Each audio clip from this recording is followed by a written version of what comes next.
I'm Robert and I'd like to show you this BMW 118 diesel 2 litre M Sport. It's a 2012. It's got alloy wheels, front spotlights, good tyres all round. It's a very pleasant colour. The bodywork is very good condition for its age. You can see it's got a very cavernous boot which benefits from the 40/60 split rear folding seats.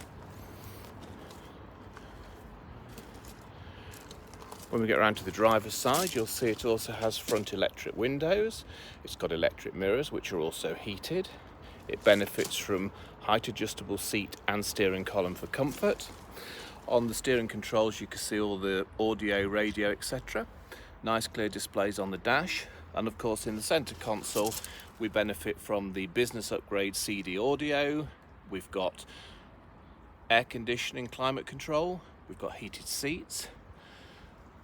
6-speed gearbox, centre armrest, and it also has the very nice 50/50 leather and cloth seats.